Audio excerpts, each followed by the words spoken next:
I'm Lolly Lewis, and I'm the founder of Amateur Music Network. I'm delighted to welcome you all here for what is going to be a wonderful, true chamber music experience. Because as most of us know, this repertoire that is played among friends was written and is best played in an environment exactly like what you have right there at Robert Howard's house in this lovely room with this beautiful piano and two wonderful people to play for us today. So I'm just going to get out of the way and turn it over to our fabulous mentor, Gwendolyn Mok, and our moderator for today, Robert Howard, and let you guys take over. Thank you so much for being here. You're welcome. We're really delighted. Thank you, Lolly. We're going to start with a piece that's actually new to me, not as new to Gwen, the Beethoven G minor sonata, the second sonata. And last year, Gwen and I have done a few projects together, but last year was especially fun. She's a real slacker, this one, you know. So she decided to play all 5 Beethoven cello sonatas in one day, which is how many hours? It's only like 2 hours and 20 minutes, but they were on historic piano. Of nonstop. Anyway, we did it a few different places on modern and historic pianos. So this one, I had done the A major last year. This is the G minor, which is fun for me because it was the only Beethoven sonata that I had not played until today. You want to say anything more on that? Yeah, I was going to say just a little something about the Beethoven Sonata, which is that it's an Opus 5, so it's early. And what preceded this, not that long before in his compositional output, were the Opus 1 trios. So, Opus 1 trios, right? And Haydn had said to Beethoven that actually he didn't think he should perform the third trio, the C minor, because he felt that it was too violent. The music was it was too aggressive and people would not receive it well. And then Beethoven, of course, ignored that advice and then went on to write these 2 cello sonatas, and that this piece even exceeds the level of violence of the C minor piano trio. So I think these works were composed and designed specifically to show off Beethoven's pianistic skills, which were legendary. And so for every, note that Robert plays, I have to play about 4,000 more. It's not a fair deal. It's not really a fair deal. But as the sonatas progress, as you go to the third, there are 5 total, the cello part and the piano part start to level off and they're more equal. So it's interesting. I think the violence of this piece is actually why I wanted Robert to learn it, so I could talk a little bit about balance. And if you don't like your cellists, who cares? You just drown them out, basically. But because I love Robert, I'm trying to be considerate, and I thought maybe it'd be a good talking point for today. Okay, so let's play this violent piece of music.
So that's the first movement of the G minor Beethoven.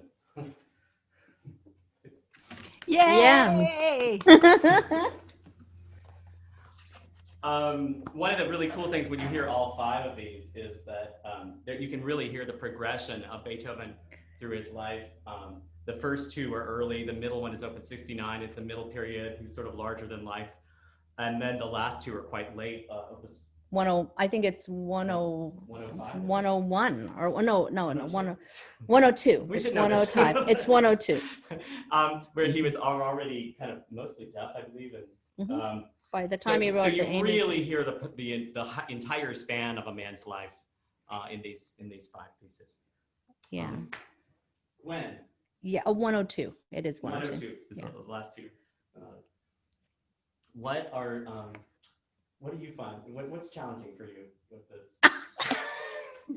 Well, basically, when you're done playing that first movement, you're ready to go to hospital. I mean, it's just so many notes.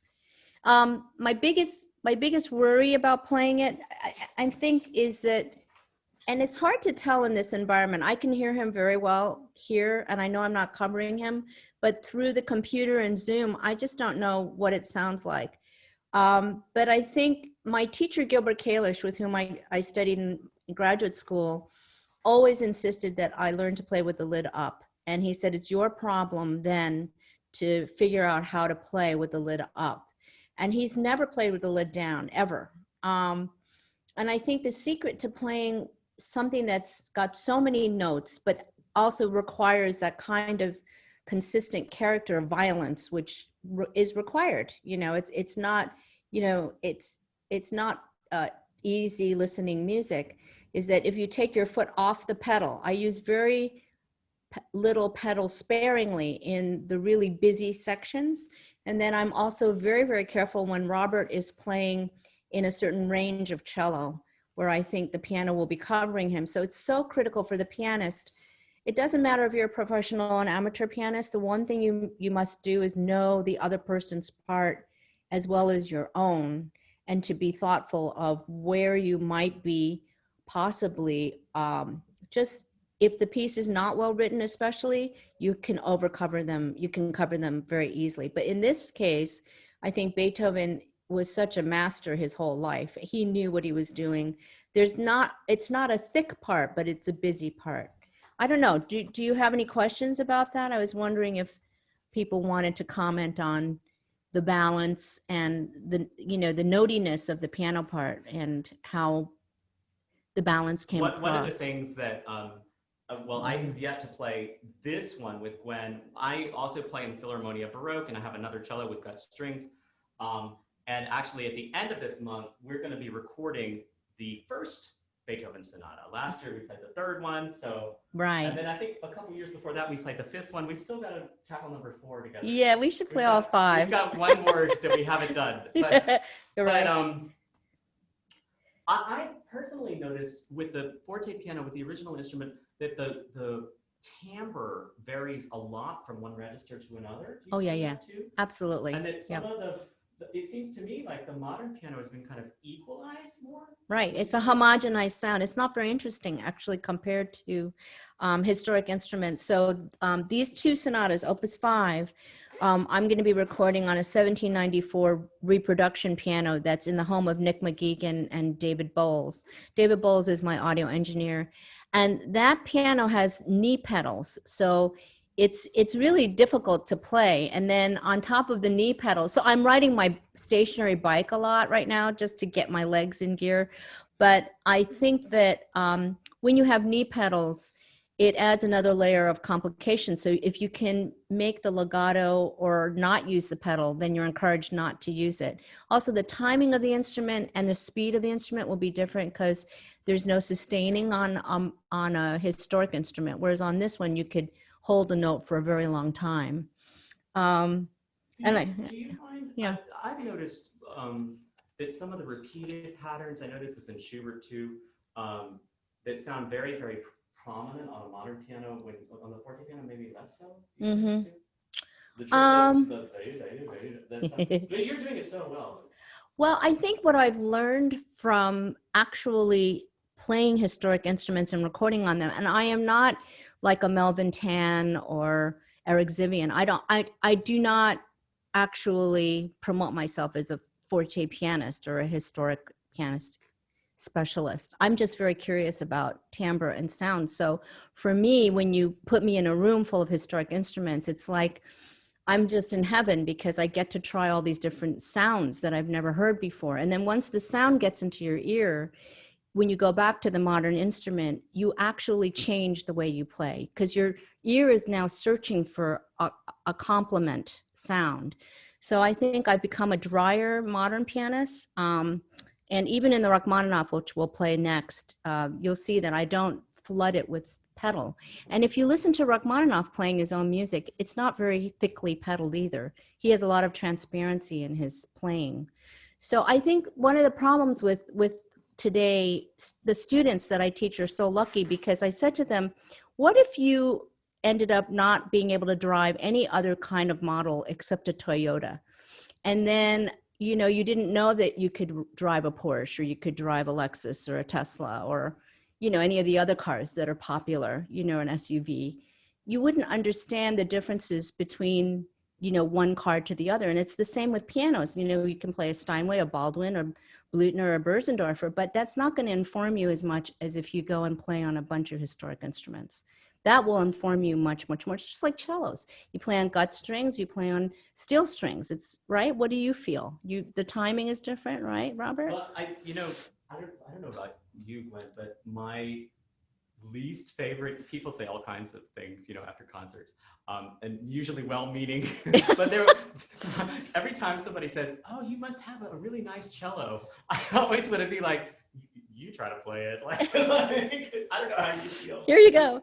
Well, I don't know. Most people, I'll tell you the most hilarious comments I usually get are, how do you make such a big sound for someone your size? I mean, that's usually what someone says. Or a lot of people confess to me that, you know, I quit piano when I was like 10 and I really should have continued. And I never know how to respond to that.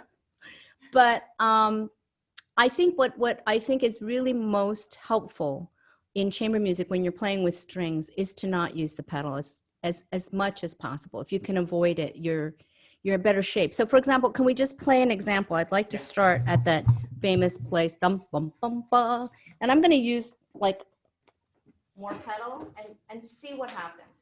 I think the proof is in the listening. So you just give me the upbeats, dum bum bum.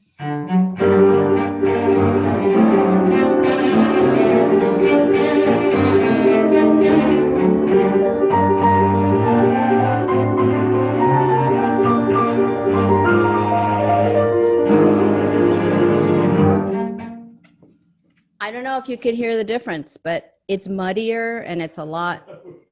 I don't know. I can't tell from Lolly's face.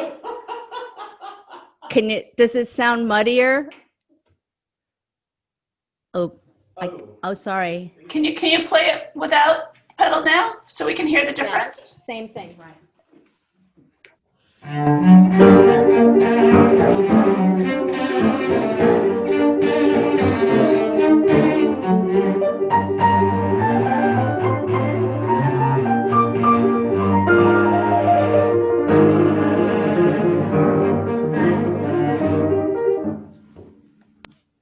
Do you That's hear the beautiful? It's a lot more work. I mean, as a pianist, if you have to really have, I always say to my students, you know, you can't fake your legato. If you can't play that legato without the pedal convincingly, then you have no business using the pedal. So to me, it's really your technique. You know, the 10 fingers that we have to play, whether you're playing a cello or piano. For piano, I said it's a toolbox, and there's so many things you can do with it. In this Beethoven Sonata too, I think a lot of times, like, right, that's a perfect example. So where, Robert, can you just play your part along? Bum, bum, bum, bee. Right. So Beethoven says in the score, if you're looking at it, he has a lot of these carrots on, they're kind of like, they're very sharp, they're heavier kind of markings. And so I think what Beethoven wants is for the cello to sound more like a piano. So let's just play it, my left hand with you. Go ahead and play that. Bum, bum, bum.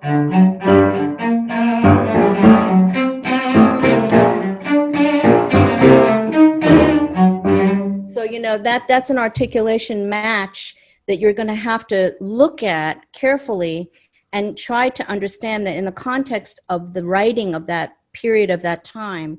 I think Beethoven is actually asking the cellist to match the piano, not the piano to match the cello. And there's a lot of controversy or controversy, what they say in London, over these carats. People don't always know how to interpret the carat. Now, one of the things that we have at San Jose State, where I'm a full professor, is the Beethoven Center. And I've done a lot of research there on that carat. And it's been very interesting to get, there's a lot of opposing views of the carat. But I think in this context, you have to look at it and you have to understand that it is meant to be played with some heaviness. And when you play this particular one on the 1794, it's really amazing how it comes out. It's nasty sounding, and I'm going for that sound. Now, in the second theme, Gwen, can I just ask a question? Because it seems to me that's a perfect example of a place that would really come differently on a period instrument. Oh yeah, and the balance issues would just go away. Well, they don't go away completely. I mean, I don't think balance issues can ever go away. I think that it's our job as collaborative musicians, whether it be the cellist or the pianist, to be sensitive to balance of each other. And it's not like you can just say, oh, I don't have to think about it and put it on cruise control. It doesn't really work like that. But there are textural things that happen on a historic instrument that are so revelatory. You'll just have to listen to our videos when we're done with it. But for example, can we just play the second theme? I'll play measure 104, I'm gonna start. And then Robert comes in on a long note. And I'm gonna play it two different ways. Okay, I'll play first with no pedal the way I play it, and then I'll play it with pedal, okay?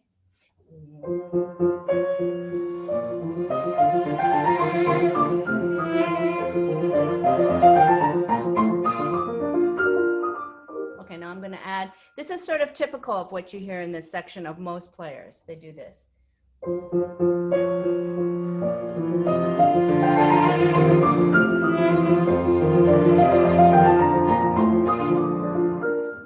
Okay, so, you know, it obscures all of the left hand.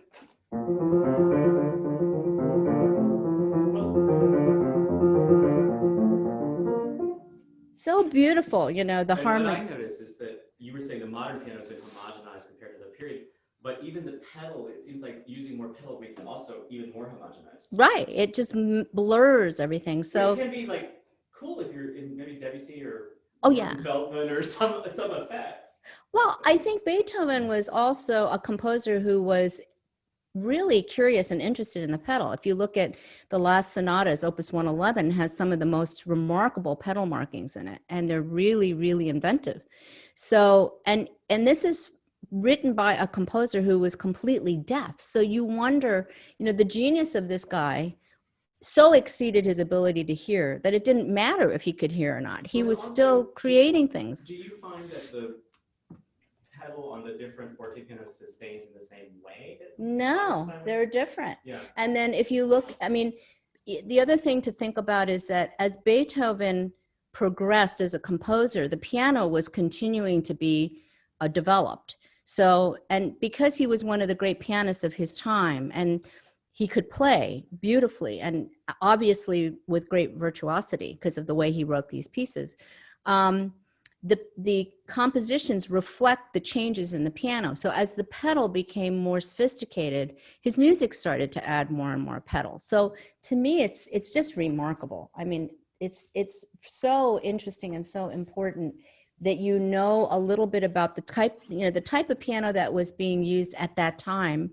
And if you have access to see these instruments, and you can all go, here I'm going to do a little plug, you can all go to San Jose State when it's open again, probably in the fall, and go to the Beethoven Center, which is in the public library, and you can make an appointment to visit the center and see all the historic pianos in the Beethoven Center. They have a couple of they have a Broadwood of 1794, and they have a Dulcan and some harpsichords. And then in my office, next to my regular teaching room where I have like a Steinway and a Mason, I have all the 19th century keyboards. And so you have an English Erard, a French Erard, you have a German Streicher on which Brahms composed all his works, and I recorded all the late works of Brahms on that. That is a remarkable instrument. And then there's a 1878 Salon Broadwood. And I'm actually supposed to go to Europe, to London, to play at the Kobe Collection, which is in Hatchlands Park. And I was supposed to play with Alexander Bailey there, all 5 sonatas on historic instruments. But sadly, that's been very much postponed. But right before the lockdown, I was invited to play for the Beethoven Society of Europe. And I got to play your sonata with Raphael Wallfisch, which was really fun. And then I played the first one with Selma Goxen, so that was great. But you know, all those goodies will happen as we go. Gwen, I'm sorry, can we get a link to those recordings? Because I know people will want to listen to them and purchase them. So. Oh yeah, just go to my website. It's gwendolynmok.com. I just got this beautiful website. It is so gorgeous. Somebody designed it for me, and you know, I had this hopeless website before where you would touch a key and it was so tacky, but now it's very pretty. We'll share that with everybody. Yeah, Robert's is much nicer than mine, but it's still pretty nice. And, yeah, have you ever played at the Frederick Collection? Oh yeah, I played at the Frederick Collection and at Skidmore, and then I was asked to go to the Metropolitan Museum a couple of years ago when Stuart, I forgot his last, Pollins, I think, was still there to help them authenticate an Erard that they claimed that Liszt had, and they had found a part of his crucifix in the piano. And I said, I think that's a story. But anyway, it was ridiculous. No, I couldn't play it because the instrument was in such bad shape, but they bought it anyway, and it's now on display at the Met. So for some silly reason, people think I know something, so we're just gonna don't tell anybody. Don't tell, right? Yeah. I bet you do, though. I bet they're right. Nah, I don't think. Gwendolyn, how could we train ourselves to play legato without pedal? How should we practice that? You're gonna have lessons with me, and I charge $8,000 an hour. No, I'm kidding. I think.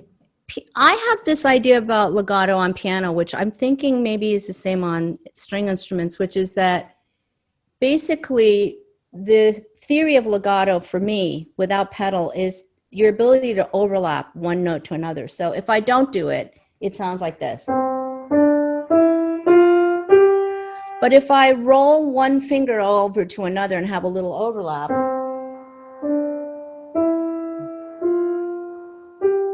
you hear the difference? So I was thinking about that in terms of cello, because when they vibrato, you know, they kind of roll to the next note and roll to the next note, right? And my ex was a cellist. His name is David Bekamjian, and he actually is in charge of amateur chamber music, I think on the East Coast or something. And he studied with Timothy Eddy, and I also was trained at Stony Brook with Bernie Greenhouse, and they all showed this thing with the elbow where he would slightly use the elbow to roll forward. And so I started experimenting on the keyboard, and I realized that to play a true legato, you have to really know how to overlap the note. So I think if you just practice scales, like I practice scales every day, very slow, and I try to play without pedal, but very legato.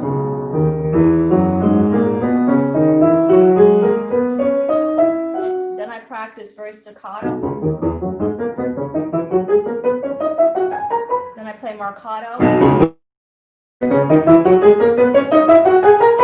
You know, so I really exercise the articulation ability of my fingers. So I have a question. What? Interrupt. Yeah. What are you hitting the same place on the key for those 3 strokes? Do you ever deliberately aim for No, I'm outer edge and inner edge? No, never. I'm usually right on the center of the note. Okay. And what about in terms of, I know some pianists do more of this or more of this. Oh, that's a good question. So when you want to, let me just move a little closer here so I can show you guys. So when you really want to play a short staccato and you want it to be very light, I always tell my students, use the first joint of your finger. So just play this way, like you're brushing. You're brushing something off the keyboard. If you want to play the kind of staccato I play, the marcatos, you have to play more with the full finger from the knuckle, from here.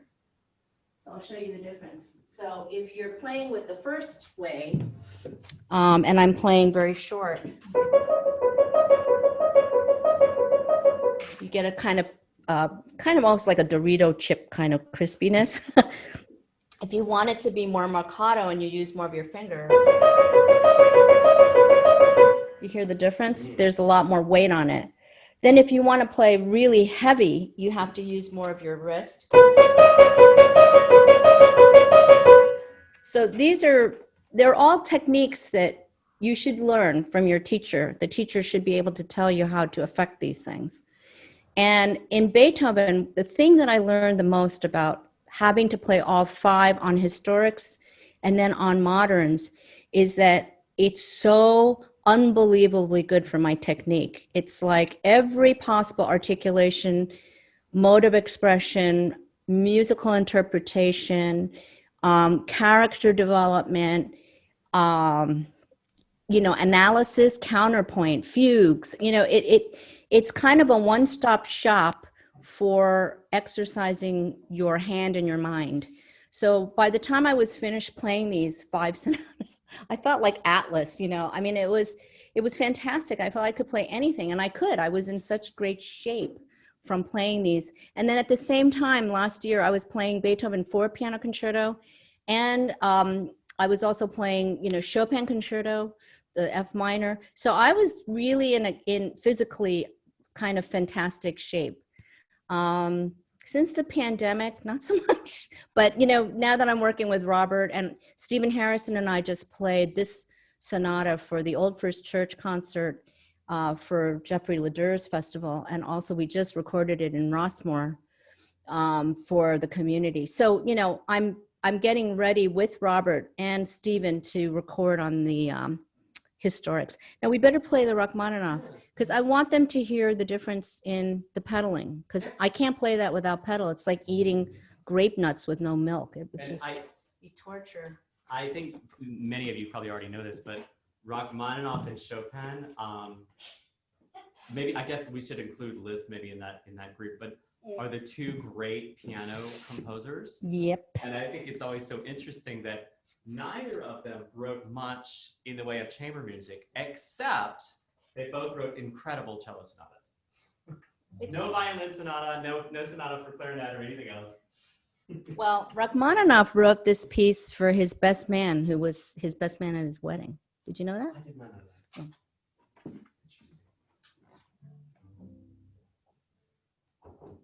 You need an A again or what?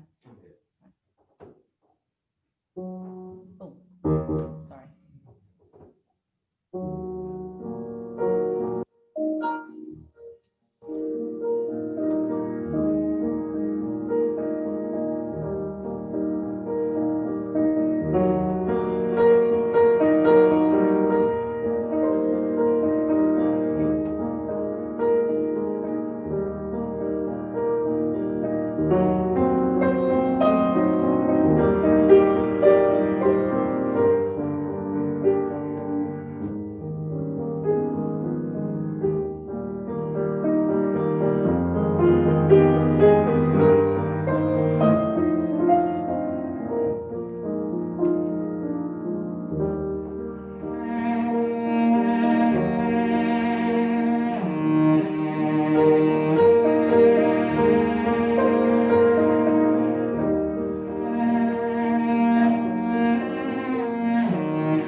Yay, so beautiful.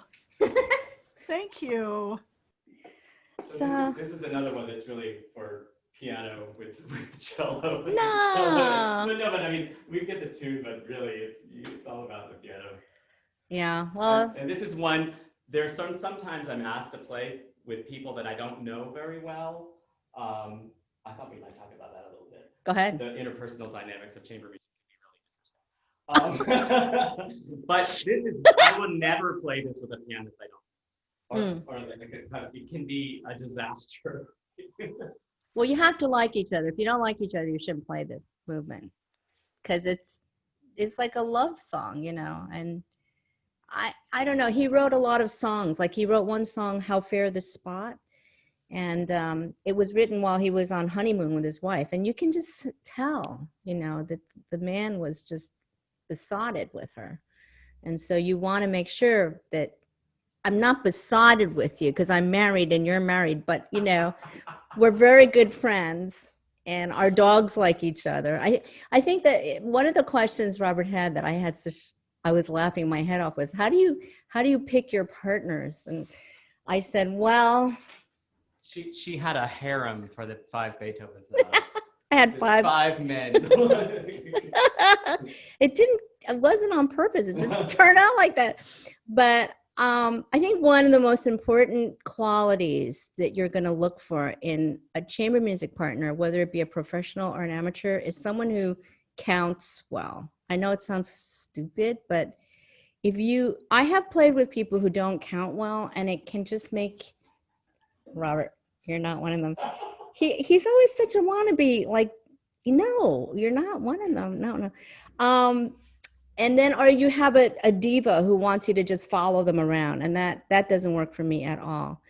I had one very hilarious coaching experience in Pennsylvania for amateur chamber music players. I have to tell you this because this is partly your group, but I was coaching a piece, I think it was like the Brahms piano trio, and I was a few minutes late coming in, and I was the pianist for the piano trio. So you basically work with some string players.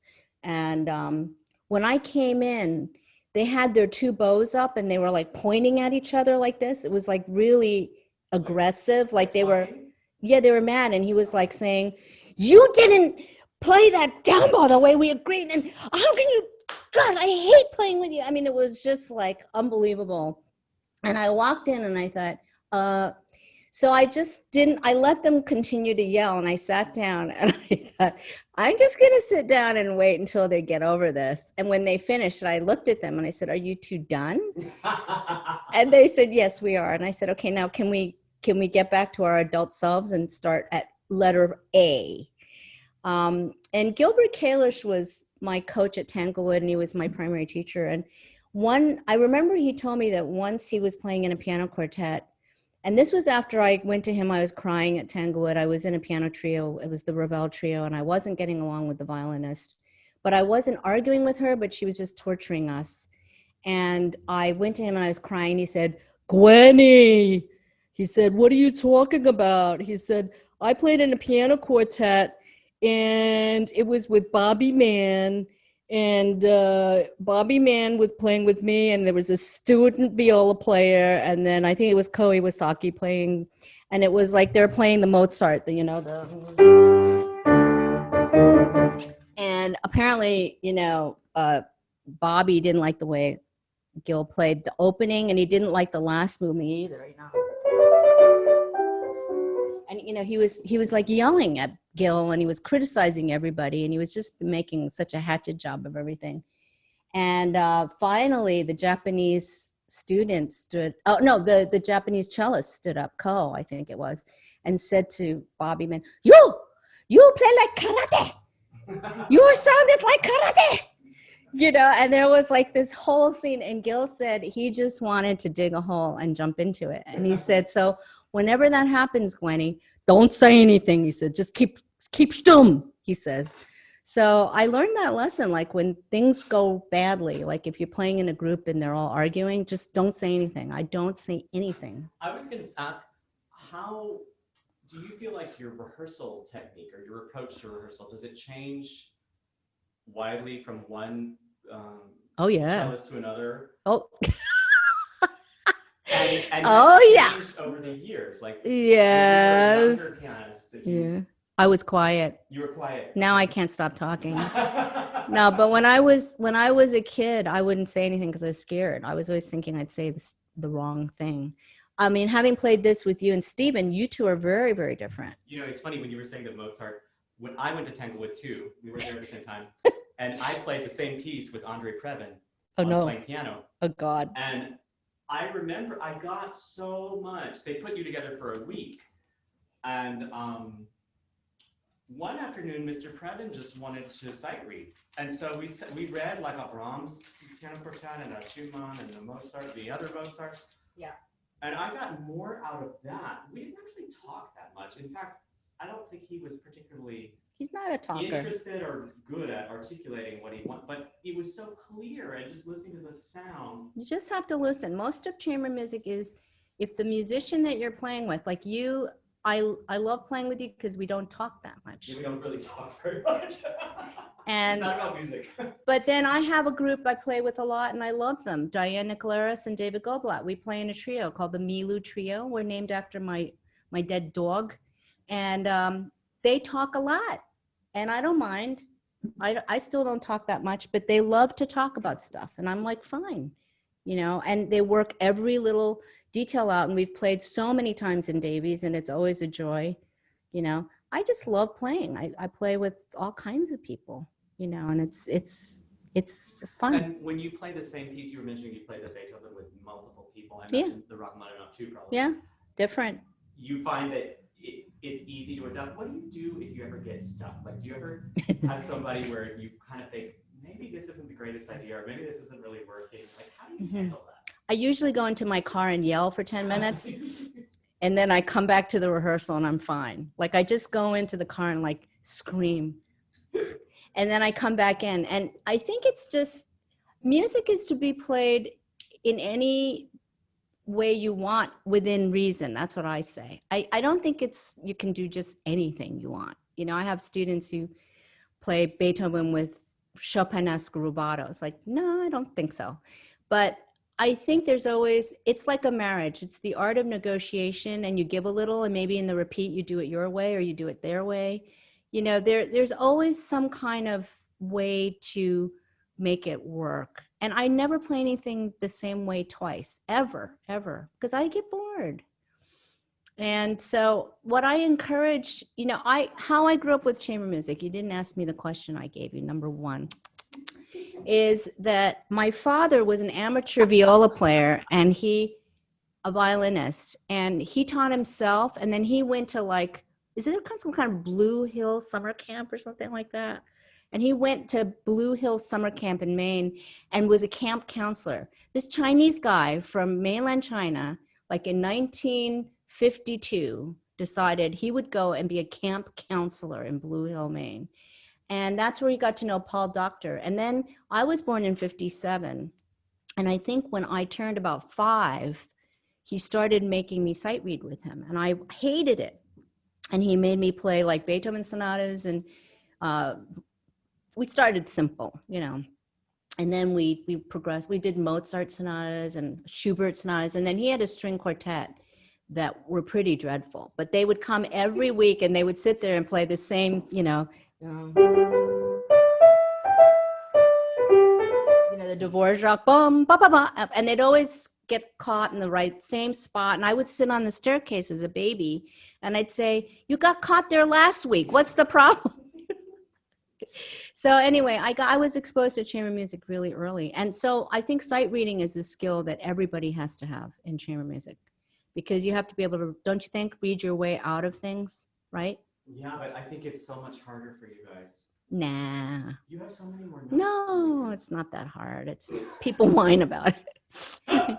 Anyway, are there any questions? Because we're running out of time. It's almost 3:00. I had a few comments throughout, but I think people are just really enjoying listening to the music and the conversation, and we'll give people a chance to ask some questions in the chat if you have anything in particular. What? Do you, Um, I'm not seeing anything right now, so um, I just love listening to it. I love that you go out to the car and yell. It's like a marriage, right? It is. I think chamber music is a lot like marriage. It's just like one endless negotiation, and I don't think of it as a bad thing. I mean, Right. I think most of chamber music is resolvable if you put the music first. If you put yourself first, you're never going to get anywhere. Um, and Robert wanted certain things faster. Like he didn't want me to play the opening of the Beethoven so slow. So I said, fine, I'm going to speed it up. He'll probably tell but me you later. played this with Steven recently. Yeah, but it's fine. I mean, I think the thing that Gil Kalish, I do want to say something to everybody, which is a really good skill that Gil Kalish gave me. He said, if you can't play quiet enough in a loud section, this is what you do. You look like you're playing loud, but you're not playing loud. So you go like this. Like that. Fantastic. And I think that's hysterical because it does make sense. There are times when you just have to look like you're playing really loud, but you're not really playing loud because you shouldn't, because it was poorly written at that section. We do have just a couple of questions. I'd love to um, pass them on to you. One is about your use of the soft pedal, and particularly in Beethoven. Do you want to Right. talk a little bit about how you use the soft pedal? I rarely use it in Beethoven unless he writes, soft una corda. I think the soft pedal should only be used as a color device, not because you can't play soft. So in the beginning of this piece, and sometimes it also depends on the piano. Like this is a beautiful piano Robert has. Some pianos are super loud, and then you just have to use the soft pedal because they haven't been voiced. So the thing that I think people mistakenly do is that they use the soft pedal for all the wrong reasons. There are lots of passages like in Debussy Sonata in the beginning.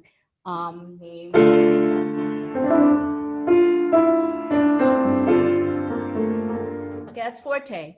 But when I studied with Lotto Perlmutter, who studied with Ravel, he said to me that in all the soft passages in French music, you can use the soft pedal if it's intended to be used and even play forte with the soft pedal because it's a color device. I was going to say, Yeah. cellists, we have a mute, and I think of the una corda on a grand piano Yeah. a little bit more like a mute. Shostakovich writes sometimes Correct. forte with the mute on. Correct. But it's kind of a pinched nasal sound that they want on purpose. Yeah, I mean, Shostakovich is the perfect example because I'm coaching this Shostakovich trio right now. And in the opening where people are playing in harmonics and that's that really eerie, right. And then the pianist comes in, in this, I forgot what the notes are.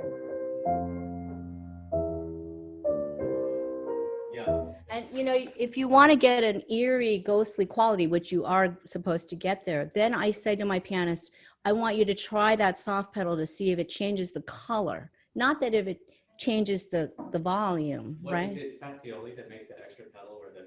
I don't know. I think I'm never. They have like a fourth or a fifth pedal. Really? On the concert grand, yeah. Oh, cool. One of the great things about historic instruments is that they're straight strung, so they don't cross string. So there's not a lot of, that's why it sounds so clear from soprano, alto, tenor to bass. And about 3 years ago or 4 years ago, some friends of mine excitedly texted me and said, hey, Barenboim is being interviewed and your name is prominently in that article. And I thought, why? I've never met the guy. And it turns out that he hired someone to build him a modern piano that's straight strung. And there are two right now in the world. And I think one of them is, believe it or not, Michigan. And I'm supposed to go over there and play it. Is it like 11 feet long or something? I don't know how big. It's like a concert grand. But I think it will be much clearer than these cross-strung pianos. So. There was a question about tenuto markings, that there were a lot of tenuto markings in both parts. And how did you deal with that? How did you interpret that?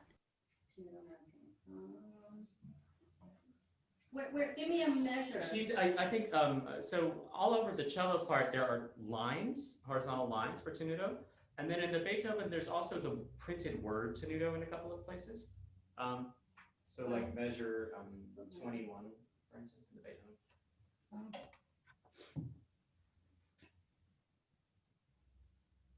Yeah, I don't have that in my part. The cello has tenuto.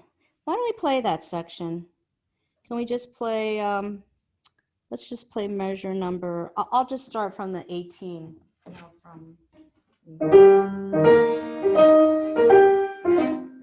that okay from the downbeat?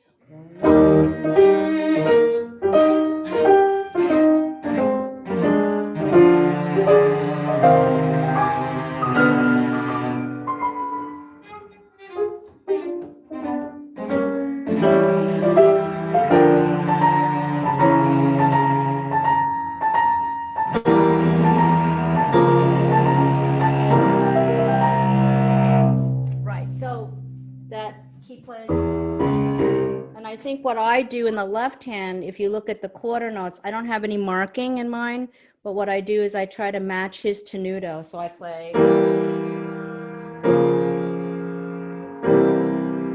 So I try to lengthen the note as long as possible. Too often, I think my students often do things like this.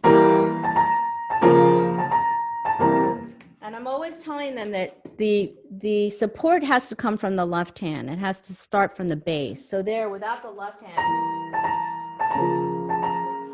it makes no sense.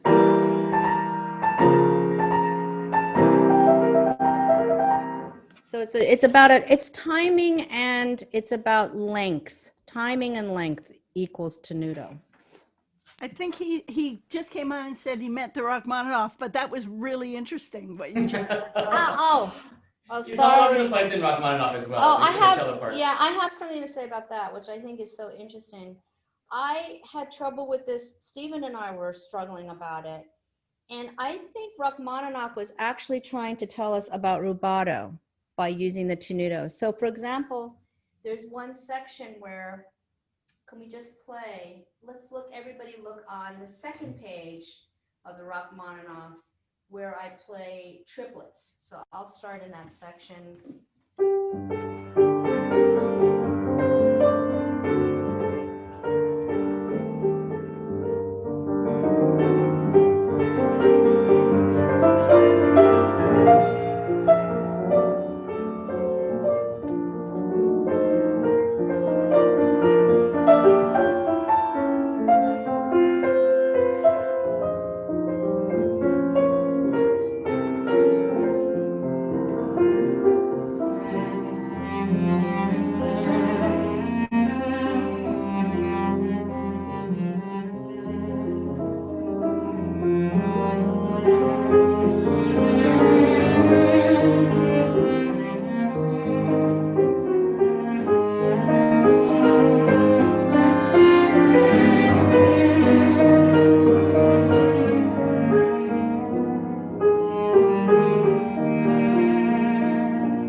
So to me, those tenuto markings, and I think Robert and I tried it different ways, are the composer's way of saying take time, and it's almost like how he's teaching you how he wants you to rubato those sections. So yeah, for me, that's an interesting issue, those tenutos. It's almost like it creates this tension that's like breathing, you know. It's correct. It's really beautiful.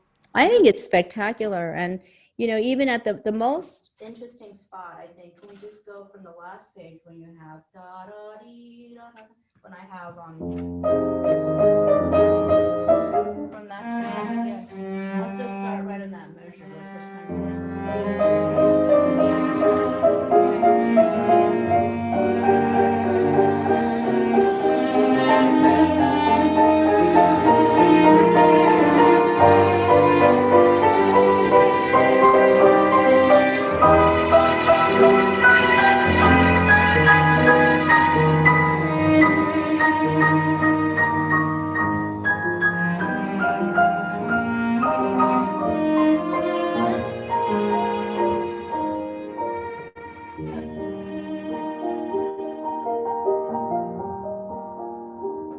then it flows after that section of triplets. It goes back into It's 16. interesting to me also the way Rachmaninoff's writing. I mean, I think every composer has their own language, and sometimes different composers will use the same marking in very, very different ways. Do you think? Absolutely. So staccato for Yeah. an accent in Schubert, for instance, is not at all the same as Shostakovich or even Beethoven.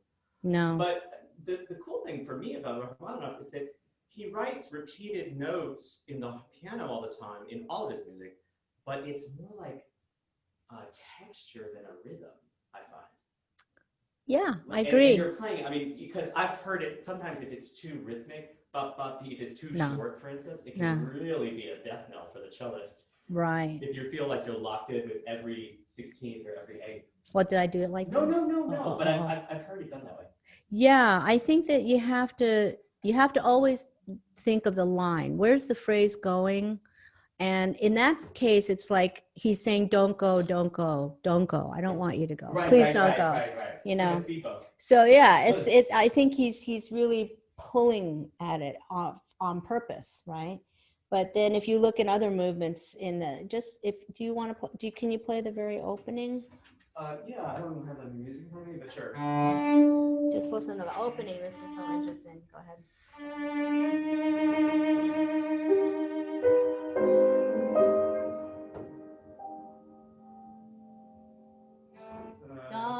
It's been a while, sorry.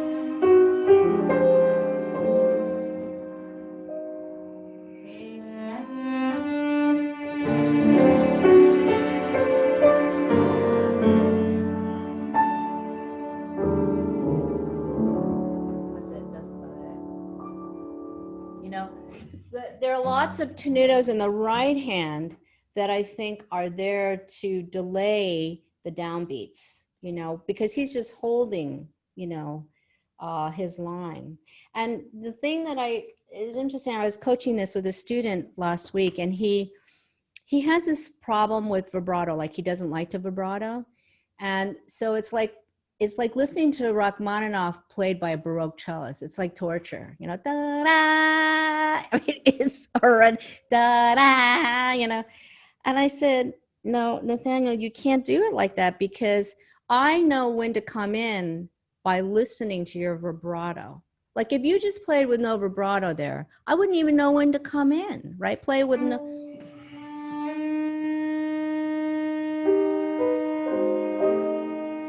I mean, that's literally what it sounded like. And the pianist kept saying to me, when do I come in? I'm like, yeah, I'm wondering too. It's like, so I finally explained to him that the vibrato is the speed of your vibrato, the left and the right hand are indicators to the pianist when they can come in.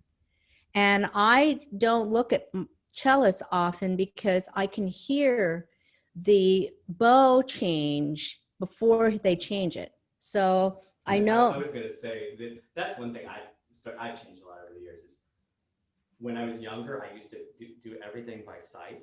Mm-hmm. And as I've gotten older, I don't look at people very much at all now. You don't look at people? When I'm playing. I see what you're saying. I don't find that I need to. I mean, if I'm playing with someone good, I can hear what they want to do in the sound. I don't have to rely on the visual cues. Yeah, and all you need to know is the most important thing is to have a very good post-nasal drip. So you're kind of like, bum, bum, bum, and then you know when to start. We had somebody that actually answered somebody's question, Robert, because somebody asked, like, I notice you guys aren't looking at each other. So how does that work? So you have to breathe together. You do have to breathe together. I think. Yeah, that's true. I have never seen them, but a friend of mine played concerto. There's a couple of blind orchestras. Oh yeah. In Korea. The Van Cliburn winner, one of them was tied for first place. He's blind. And yeah, I mean, how do you get an entire orchestra? I don't know how much time we have left, but one of the most incredible chamber music experiences I've ever had in my life, and I've had so many, and it was hard to pick, is I was invited to go to Haiti in 1991 by one of my closest friends. His name was Romel Joseph, like Romel, R-O-M-E-L, and Joseph. And I met him when I was at Tanglewood, and he was completely blind, and he was accepted into the Tanglewood music program, and he basically memorized like 20 symphonies. And I mean, he was such an ingenious person. I mean, I just adored him so much, because I felt this is someone who has had such a hard life. His parents were tailors and they couldn't support him, and he had cataracts when he was a child and they couldn't afford the surgery, and so he went blind. And then he was given over to the nuns in Port-au-Prince, and they raised him and gave him a violin when he was really little. And so that's what he did. He learned how to play the violin and he tuned pianos. And amazingly, he went to Tanglewood, and then he was starting the master's program at Juilliard under Joel, what's the name of this, the violinist, Bobby Mann, the second violinist, I can't remember. Smirnoff, yeah, Joel Smirnoff. So Joey Smirnoff was teaching him, and then Ramel was in Brooklyn and I was living in Queens. So we just continued to stay friends. And my ex-husband, David, and I got this funny phone call from Ramel around 1990, and he said, guess what? I've moved back to Haiti, and I started a music school called the New Victorian School, and I'm teaching, you know, like they're elementary kids, and they're all playing string instruments, and my wife and I are teaching violin. So it's like Crowden School, but in Port-au-Prince. So he said, I want you to come to Haiti to play for the Mozart. 1991 was the Mozart bicentennial, I think, right? So I said, sure. I said, just, you know, make sure we can get our airfare covered. We'll be fine. So we go there in January 11th. I'll never forget this. And we organized one concert. I'm playing solo. One concert, David and I played some sonatas. And then the third and fourth concert were going to be chamber music concerts with local musicians. And we were so excited to work with them. So we rehearsed with them and everything. And then guess what? The night before the third concert, the whole city of Port-au-Prince went up in flames because Jean, I think his name was Aristide, who was the first democratically elected president, was touring the United States and meeting a lot of the world leaders. And while he was gone, there was an attempted coup. And that night we were hiding in the hotel because Ramel called and said, don't go out, don't go out. So we didn't go out. And we had an emergency meeting the next morning down by the school where we were rehearsing. And they said, the embassy has said that you are to leave immediately and they can't guarantee your safety, because officially the United States didn't have an embassy there, but they had staff. And he said, you can leave if you want, but you know, we have sold 600 tickets for tonight's concert. And then as he was speaking, his wife ran in and she was screaming. I've never heard someone scream like this. And she was just, hysterical. And we were standing there not knowing what had happened. And she was beyond calming down. So Ramel took her to another room and he came out and he was like hysterical. And I said, what's happened? And he said, my best friend was killed last night because he was a famous blind jazz pianist, and he was playing in a home of a suspected tonton macoute, and he and his friends, being blind, were all wearing sunglasses. And he says, that's why I've never worn sunglasses, because I don't want to be mistaken for a tonton macoute. And he said he was murdered last night. So David and I sat there and thought, oh my God, what the hell? What are we going to do? And so at that moment we had a meeting and I said, David, I think we have to play the concert in memory of the friend. And then they will take us to the airport and we'll get on a flight. So the musician said, okay, we're going to send a kind of convoy to take you down to the church. And it was at the church where Ramel was raised by these Catholic nuns. So we get down there, and about an hour before we go, they declared martial law. So they turned all the electricity off all over the island because they wanted to shut down the protests. So my ex-husband and I walked into this hall thinking, what are we going to read? You know, this is crazy. And in walks this Madame Silvera. We were staying with her at this hotel. She was very well-to-do, and she was showing us her private horses, and it was kind of crazy. It was surreal, you know, the poor and the rich, really, the distance between them were huge. And she was having her servants put into the hall on either side of the piano the most gigantic candelabras I have ever seen in my life. I mean, I think Liberace would have been jealous. They were like They were like 10 feet tall and they were silver, and she had candles put in them, and it was so unreal. So there was like one here and one on the other side, and there was a third one, and they were gigantic, and they were all silver. And then at about 6 o'clock, we look out the door and there's 600 people coming to the concert, and each one is holding a candle. So we played the entire concert by candlelight, lit by the audience and by the stage. And I was a complete emotional wreck. And I remember, because I speak French, I stood up and I said, David and I have decided that we would risk some safety, but to play the concert for you tonight. And especially because we wanted to work with your friends and family and these colleagues. And we want to do this concert in memory of, you know, this friend of Ramel's and Sherry's. And the audience just went crazy. And we played the concert. We left the stage and boarded an airplane and left. And that has to be my greatest chamber music experience. And I'll never forget it. Even thinking about it now, I get very weepy. And the remarkable thing is Ramel created this amazing school. And so many children went through the school. And then there was the earthquake, and I was on a I was on a cruise with my mother and a friend of mine and her father, and I was watching the news, and they were talking about the earthquake in Port-au-Prince, and I was absolutely convinced that Ramel was dead. And about 4 days later, I organized a concert for Haiti at San Jose State, and everybody wanted to play. And all of a sudden, a friend of mine called me and she said, oh my God, get on, watch TV. Katie Couric is interviewing your friend. And sure enough, Katie Couric was interviewing Ramel, who was in a hospital. He had broken his left hand, both legs, and he had crushed his right hand fingers. And he was in a hospital in Florida, not a hotel, a hospital in Florida. And he was found under the rubble of his school. He was on the top floor practicing, and the school pancaked and killed his new wife, who was pregnant with their baby.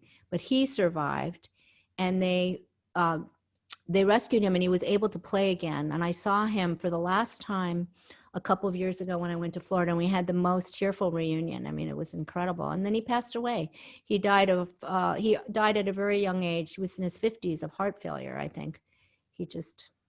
So whenever I play chamber music, I do carry him in my heart. So, and I don't want to end on that sad note, but I think it's a good story. We can't hear you, Molly. Yeah, do you want to turn her back on? There it is. Okay. I'm sorry, I thought I was unmuting myself. It just brings to mind how much chamber music is about people and about relationships and about these deep friendships. And the music itself reinforces that, you know, when we hear it. So I think it's great to have that wonderful story. Thank you. It's an amazing story, and I'll send you some pictures of Ramel if you want me to. Sure, you can we share can it with share everybody. those on the page. And thanks everybody for staying a little long. I have just a couple things to tell you. Our next piano workshop is on October 28th. Is it 20? It's the last Saturday of October. It's with Eric Zivian. So we're going to do a bunch of forte piano stuff, and that will really be fun. I want to thank Robert and Gwen so much, and thank the McKee Foundation for their support of this workshop.